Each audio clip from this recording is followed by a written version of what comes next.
This is CBSE Maths 10th and Tamil. Applications of Trigonometry. Exercise 9.1.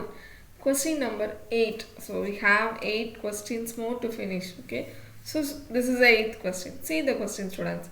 A statue 1.6 meter tall. So in the height வந்து யாரோட ஹைட்னா ஸ்டாச்சுவோட height. Okay. அதுக்கப்புறம் என்ன கொடுத்துருக்காங்க? Stands on the top of a pedestal. So அந்த statue வந்து என்ன பண்ணுது? It stands. இது மேலே நிற்குது. யார் மேலே நிற்குது அப்படின்னு பார்த்தா top of the pedestal. So first சென்டென்ஸே வந்து நமக்கு ஒரு இதை கொடுத்துருது இல்லைம்மா, ஸ்டாச்சு வந்து நிற்குது, அது வந்து யார் மேலே நிற்குதுன்னா ஒரு பெடஸ்டல் மேலே. ஸோ இதான் அந்த பெடஸ்டல், அதாவது ஸ்டாண்டுன்னு வச்சுப்போமே. ஸோ இதுக்கு மேலே வந்து என்ன நிற்குது? ஸ்டாச்சு. இந்த ஸ்டாச்சுக்கு மேலே நம்ம ஏதோ ஸ்டாச்சுனா சிலை தானம்மா, இது ஒரு ஆடோல சிலைன்னு வச்சுப்போமே. ஸோ இங்கே தான் ஒரு ஸ்டாச்சு நிற்குது. சரியா? ஓகே. ஸோ இது வந்து statue and this is pedestal, அதாவது அந்த ஸ்டாண்டு அப்படியே எழுதிக்கலாம். ஓகேவா? சரி. ஸோ அவங்க என்ன சொல்லியிருக்காங்க பாருங்கள், ஃபர்ஸ்ட் சென்டென்ஸ் ஓகேவா? எ ஸ்டாச்சு, இதோட ஹைட் வந்து என்ன கொடுத்துருக்காங்க? 1.6 metre which is stands on the top. Top மேலே, யாரோட டாப் மேலே? பெடஸ்டல் டாப் மேலே போட்டாச்சு. First sentence over. From a point on the ground, angle of elevation of the top of the statue is 60 degree. So இது நம்ம note பண்ணிக்கணும். From the point on the ground. So நம்ம ஒரு point வச்சுக்கலாம். So இது ground இல்லைம்மா, ground போட்டாச்சு. Okay. கிரவுண்டில் ஆங்கிள் எங்கே போகுது? Top of the statue. So top எங்கே இருக்குது? இது இருக்குது டாப், ஸ்டாச்சுவோட டாப். ஸோ இங்கேருந்து ஆங்கிள் மேக் பண்ணுது. இதுதான் பாயிண்ட். சரியா? ஸோ நல்லா இந்த படம் தான் நமக்கு ரொம்ப ரொம்ப முக்கியம், நல்லா ஞாபகம் வச்சுக்கோங்க. சரியா? ஓகே. இந்த பாயிண்ட்லேருந்து ஆங்கிள் எங்கே வருது? டாப் ஆஃப் த ஸ்டாச்சுக்கு வருது. ஸோ நம்ம அதை கிளியராக போட்டாச்சு. டாப் ஆஃப் த ஸ்டாச்சுக்கு போயிடுச்சா? ஓகே. எவ்வளோ டிகிரின்னு பாருங்கள், 60 டிகிரி. ஸோ இந்த இடத்துல நம்ம 60 டிகிரி. ஃப்ரம் அண்டு கொடுத்துட்டாங்களா? From the same point. Okay. இந்த சேம் பாயிண்ட்லேருந்து என்ன நடக்க போகுது? சேம் பாயிண்ட் திருப்பி again angle of elevation of the top of the pedestal is 45 degree. ஓகேம்மா. ஸோ இங்கேருந்து தான் நான் லைன் போடணும். இது எங்கே போய் ஜாயின் பண்ணணும் அப்படின்னா இதே பாயிண்ட்லேருந்து தான் போடணும். நல்லா ஞாபகம் வச்சுக்கோங்க. இந்த சேம் பாயிண்ட் நான் ரவுண்ட் பண்ணியிருக்கேன் நம்ம ரெட்டில். இந்த பாயிண்ட் 60 டிகிரி இருக்கிற பாயிண்ட்லேருந்து ஆங்கிள் ஆஃப் எலிவேஷன் எங்கே போகணுன்னா top of the pedestal. So top of the pedestal இங்கே தான். இது டாப் ஆஃப் த பெடஸ்டல்னு சொல்லலாம், இல்லை ஸ்டாச்சுவோட பாட்டம்னு சொல்லலாம். சரியா? ஸோ நம்ம பேர் கொடுத்துட்டா தான் நமக்கு பெஸ்ட்டு இல்லைம்மா. ஸோ நம்ம இந்த பேர் என்னென்னு வச்சுக்கலாம், வேறு கலர் யூஸ் பண்ணி என்னென்ன பேர் வச்சுக்கலாம்? ஏபிசிட்னே பேர் வச்சுக்கோமா? ஓகே. ஸோ ஏ, இதுக்கு பி, இது சி, இது வந்து D. So same point, from the point யாருன்னா டி தான். டியிலேருந்து ஆங்கிள் வந்து எங்கே போகணும்? செகண்ட் 45 டிகிரி எங்கே போகணுன்னா top of the pedestal. So பெடஸ்டலோட டாப் எங்கே இருக்குது? இது வந்து பெடஸ்டலுக்கு bottom.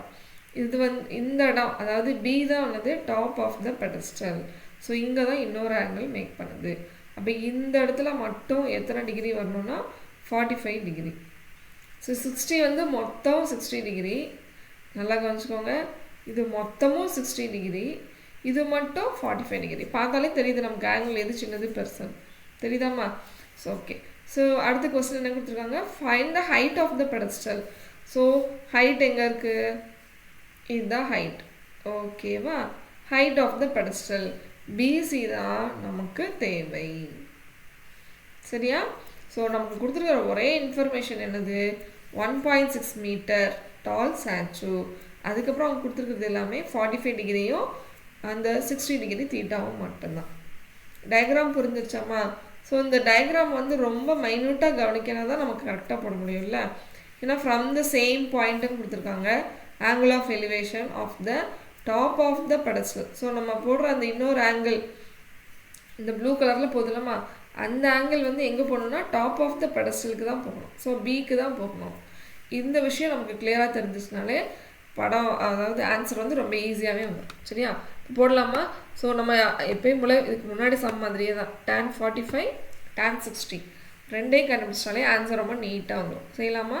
So tan 45 degree. So tan 45க்கு வந்து எந்த ட்ரையாங்கிள் எடுத்துக்கணும்? BCD. tan 60க்கு எந்த டிகிரி எடுத்துப்பீங்க? ACD. ஸோ tan 60 டிகிரி அது எந்த ட்ரையாங்கிள் இருக்குன்னு பார்த்தா ACDயில் தான் இருக்குது. சரியாம்மா? ஓகே. ஸோ tan 45 போட்டாச்சு. tan 45க்கு ஆப்போசிட்ஸ் என்னம்மா? இதுதான் 45. ஸோ 45க்கு ஆப்போசிட் வந்து BC. So BC divided by CD. Okay. So tan 45ஓட வேல்யூ எத்தனை? 1. So BC by CD. So இது 1 தான் இருக்கா? கிராஸ் மல்டிப்ளை பண்ணால் CD is equal to BC. So இந்த இன்ஃபர்மேஷனை நம்ம கண்டிப்பாக tan 60ல் என்ன பண்ணணும்னா யூஸ் பண்ணலாமா? சரி, இப்போது இந்த tan 60 வந்து கண்டுபிடிக்கலாம் அதே மாதிரியே. ஓகே, tan 60க்கு ஃபார்முலா என்ன எழுதுவீங்க? tan 60 பெரிய ட்ரையாங்கிள் இல்லை? ஸோ அதுக்கு வந்து யாரோ எழுதணும்னா ஆப்போசிட் சைடு வந்து AC by CD. சரியா? நம்ம என்னம்மா கண்டுபிடிக்கணும்? கண்டுபிடிக்க வேண்டியது என்னன்னு பார்த்தா BC. சரியா? ஸோ ஏன்னா ஏபி வந்து பெடஸ்டலோட ஹைட்டு அது கொடுத்துட்டாங்க. இந்த இருக்கிற பெடஸ்டலோட ஹைட்டு, சாரி அது என்னது சாச்சோட ஹைட்டு. ஸோ அது நமக்கு தேவையில்லை. நமக்கு தேவை என்னது? பிசி, சாச், அதாவது பெடஸ்டல் ஸ்டாண்டோட ஹைட். சரியா? சரி, tan 60ஓட வேல்யூ என்னது? √3. ஸோ ஏசி வந்து நம்ம எப்படி ஸ்ப்ளிட் பண்ணலாம்? AB plus BC. ஸோ இந்த கான்செப்ட் நிறைய சம்மில் வந்துருக்குமா? சரியா?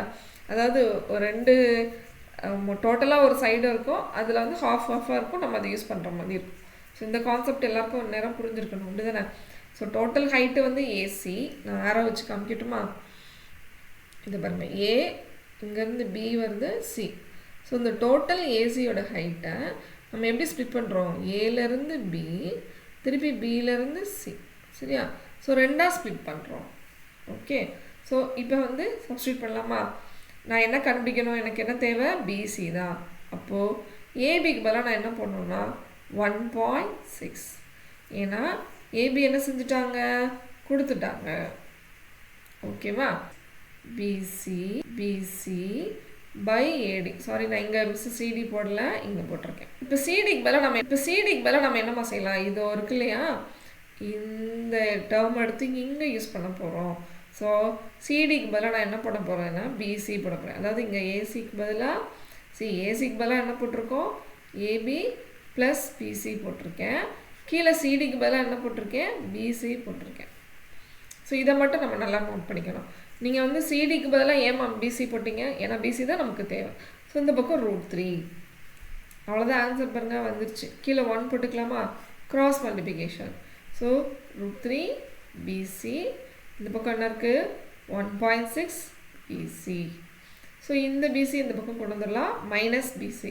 So √3 BC minus 1 BC equal to 1.6. Okay, so இப்போ நம்ம என்ன பண்ணோம்? ஜஸ்ட்டு சிம்பிளிஃபிகேஷன், ஆன்சர் வந்துருச்சு. ஸோ பிசியை வந்து வெளியே எடுத்துட்டோம்னு வச்சுக்கோங்களேன், உள்ள என்னமா இருக்கும்? √3 minus 1 divided by 1.6. So BC is equal to 1.6 divided by √3 minus 1. So √3 minus 1 இதை வந்து காஞ்சிகேட்டால் மல்டிப்ளை பண்ணி ஆன்சர் செய்யலாம், இல்லைன்னா வந்து √3ஓட வேல்யூ சப்ஸ்டியூட் பண்ணியும் செய்யலாம். ஸோ நம்ம காஞ்சிகேட்டால் மல்டிப்ளை பண்ணி பார்ப்போம். √3 + 1, கீழே வந்து √3 + 1. சரியாமா? ஓகே, இப்போ வந்து √3 + 1 அதாவது 1.6 அப்படியே எழுதிக்குவோம், இன்ட்டு √3 + 1. கீழே வந்து a² - b², √3² - 1. Okay, so this is 1.6 √3 + 1. கீழே வந்து 3 - 1, அதாவது 2 வரும் இல்லைம்மா? 1.6 √3 + 1, கீழே வந்து 2 இருக்கும். ஸோ இதை கேன்சல் பண்ணோன்னா 0.8 இருக்கும். So 0.8 into √3 + 1. ஸோ √3ஓட வேல்யூ 1.732 + 1. ஸோ அப்போ என்ன வரும்னு பார்த்தீங்கன்னா 1 அதை ஆட் பண்ணிக்கணும். 1.73ஓட 1 ஆட் பண்ணிக்கலாம். ஸோ 0.8 இன்ட்டு ஆட் பண்ணால் 2.732. ஸோ ஜஸ்ட் இதை நீங்கள் மல்டிப்ளை பண்ணால் போதும், 2.18 சம்திங் வந்துருச்சு. ஸோ இதுதான் மீட்டர். இதுதான் யார் நமக்கு? பிசியா? பிசி, அதாவது பெடஸ்டலோட ஹைட்டு. அதாவது இந்த ஸ்டாச்சு யார் மேலே இருக்குது? ஒரு பெடஸ்டல் மேலே. அந்த பெடஸ்டலோட ஹைட்டு தான் என்னது? 2.18 மீட்டர்ஸ். சரியாம்மா? ஸோ அவ்வளோதான், சிம்பிள் ப்ராப்ளம் தான் இது. நமக்கு ஆல்ரெடி செஞ்ச கான்செப்டை தான் திருப்பி செய்கிறோம். 1.856 வந்திருக்கு ஆன்சர். சரியா? 2.1856. நீங்கள் இது ரெண்டையும் மல்டிப்ளை பண்ண ஆன்சர் தான் போங்க, இந்த ஆன்சர் தான் கிடைக்கும். சரியா? ஸோ இவ்வளோ தூரம் கண்டுபிடிக்க தேவையில்ல. 1.5 இதை கண்டுபிடிச்சா கூட போதும் அப்ராக்சிமேட்லி. சரியாம்மா? ஓகே. ஸோ உங்களுக்கு வீடியோ புரிஞ்சுச்சா? ஸோ ஒரு 2 டைம்ஸ் பார்த்துருங்க. ஆல்ரெடி நான் ஒரு கைடில் பார்த்தேன் மிஸ், அதில் ரொம்ப சம்ஸ் வந்து ரொம்ப காம்ப்ளிகேட்டடாக தான் இருந்தது. இது பரவாயில்ல, ஓகே, ஈஸி. tan 45 எடுத்துகிட்டு போயிட்டு இங்கே யூஸ் பண்ணுறீங்க, tan 60 சப்ஸ்டியூட் பண்ணுறீங்க, அவ்வளோதான். சப்ஸ்டியூட் பண்ணி கால்குலேஷன் மட்டும்தான் கொஞ்சம் இந்த காஞ்சிகேட்டால் மல்டிப்ளிகேஷன் பண்ணுறதெல்லாம், மற்றபடி ரொம்ப ஈஸி தான் question. Okay. So I hope உங்களுக்கு புரிஞ்சிருக்கும்னு நினைக்கிறேன். வீடியோ பார்த்துட்டு இதே மாதிரி செஞ்சு பாருங்க நம்ம. Okay, thank you.